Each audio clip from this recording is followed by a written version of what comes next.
जैसा कि अभी आपने बात किया जातिगत जो आरक्षण है, उस पे आपके जो संगठन है उसका क्या जो है स्टैंड है? देखिए, जातिगत आरक्षण को लेकर हमारा संगठन एकदम क्लियर स्टैंड है संगठन का कि रिजर्वेशन बेसिस ऑफ होना चाहिए इनकम। कोई भी हो, तमाम ऐसे क्षत्रिय परिवार के लोग हैं जिनके घर 2 टाइम खाने को नहीं है, जो यदि दाल-चावल सवेरे खा ले रहे हैं तो रोटी-सब्जी की आवश्यकता उन्हें पड़ेगी। तमाम कास्ट परिवार में लोग हैं, तमाम ब्राह्मण परिवार में लोग हैं। तो क्यों भई यदि हम इन क्यों जनरल की 50% में सभी लोग आ जाते हैं, लेकिन उनके 50% में जनरल नहीं जा पाता। तो इसका मतलब कहीं न कहीं ये जो आरक्षण है वो कहीं न कहीं जनरल के लिए तो सबसे कम है।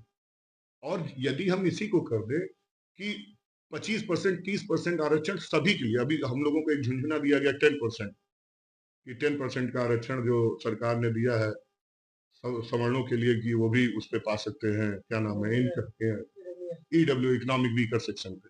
तो ये क्यों झुंझुना दे रहे हो भैया? ईडब्ल्यू सभी के लिए लागू कर दो। मायावती जी यदि आज मुख्यमंत्री हो गई, तो मायावती जी मुख्यमंत्री हो गई तो उनका कुनबा सुधर गया। अब मायावती जी को आरक्षण की आवश्यकता नहीं है।